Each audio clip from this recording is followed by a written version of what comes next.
Hello dear students and welcome to my YouTube channel. आज हम second year biology के second chapter का आगाज़ कर जा रहे हैं और यहाँ सेकंड चैप्टर का नाम है होम्योस्टेसिस। वर्ड होम्योस्टेसिस जो है ये एक ग्रीक वर्ड है, ग्रीक लैंग्वेज का, यूनानी ज़ुबान का लफ्ज़ है जिसका बेसिकली मतलब होता है सिमिलर कंडीशन और स्टेइंग सिमिलर। मतलब क्या हुआ?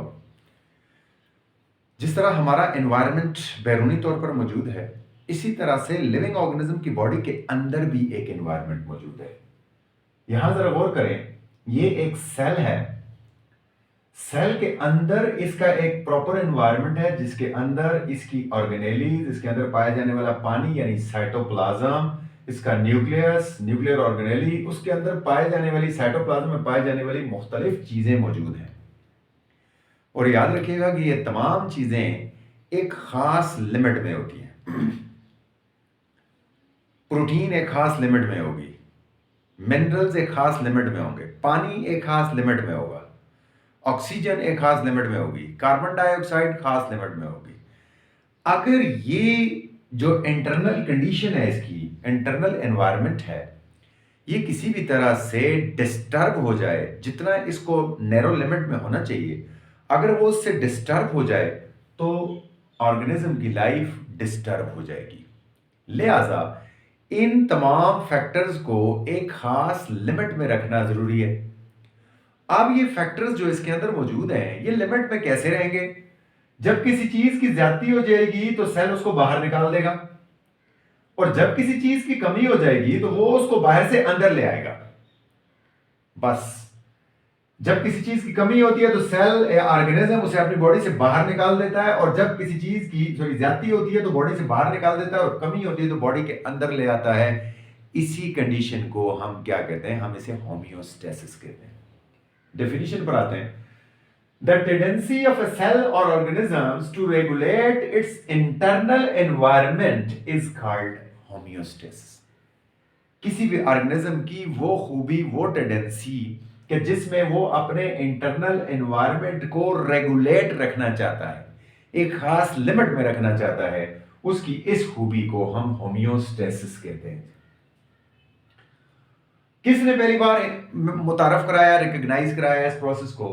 इट वॉज फर्स्टली डिफाइंड और introduce by a French physiologist. Physiologist वो होते हैं जो कि चीजों के फंक्शन के ऊपर काम कर रहे होते हैं।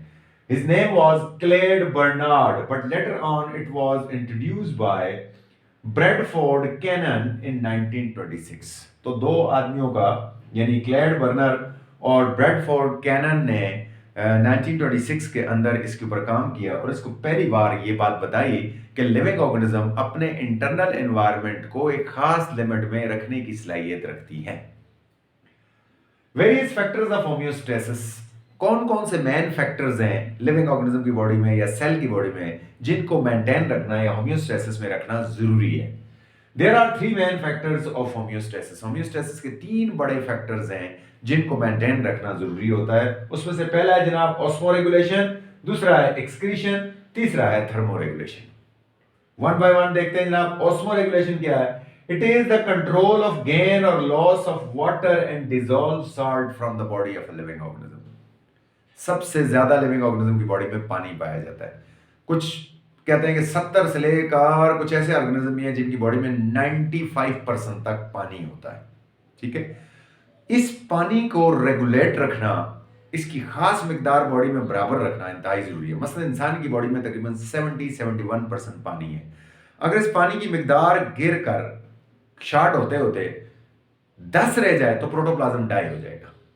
सेल के अंदर भी तकरीबन 70% पानी है। अगर ये पानी रिड्यूस होता जाए, इसको मेंटेन ना किया जाए, ये कम होता रहे, तो आस्ता आस्ता इसके फंक्शन डिस्टर्ब होते होते प्रोटोप्लाज्म की डेथ हो जाएगी, प्रोटोप्लाज्म कायम नहीं रहेगा।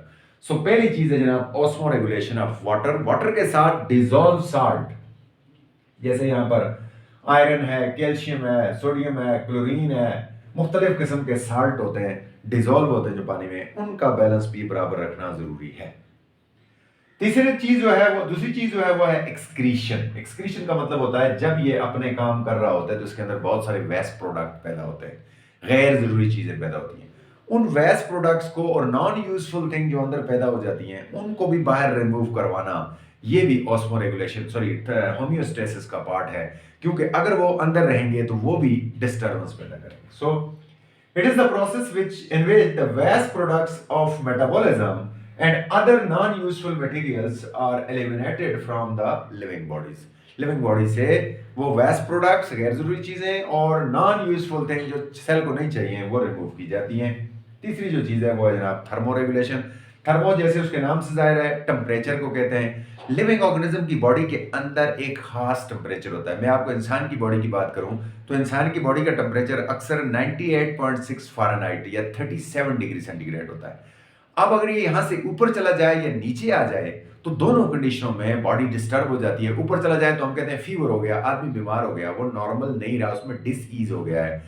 कम हो जाए तब भी शिवरिंग शुरू हो जाती है, आदमी कांपना शुरू हो जाता है, उसमें भी जो है वो टेम्परेचर मेंटेन नहीं होता। लिहाजा इसका मेंटेन करना भी होम्योस्टेसिस में आता है। It is the ability of an organism to keep its body temperature in a certain range and regardless to the surrounding temperature. बाहर का टेम्परेचर सर्दियों में देखें -5 -10 जीरो हो जाता है, लेकिन गर्मियों में देखें जनाब तो 30 40 इवन 45 तक चला जाता है, लेकिन अंदर का टेम्परेचर फ्लक्चुएट जल्दी जल्दी नहीं करता। लिविंग ऑर्गेनिज्म उसको एक खास नैरो लिमिट में रखती हैं और इसी का नाम है जनाब थर्मोरेगुलेशन। जैसे इंसान की बॉडी का टेम्परेचर हमेशा तकरीबन 98.6 के आगे पीछे रहता है, ज़्यादा फ्लक्चुएट नहीं करता। तो ये था जनाब आज का छोटा सा लेक्चर होम्योस्टेसिस। इंशाल्लाह चैप्टर में आगे बातों को अब हम इस चैप्टर के अंदर ऑस्मो रेगुलेशन, एक्सक्रीशन और थर्मो रेगुलेशन को डिटेल के साथ पढ़ेंगे इंशाल्लाह। तब तक इजाजत दीजिए, अल्लाह हाफ़िज़।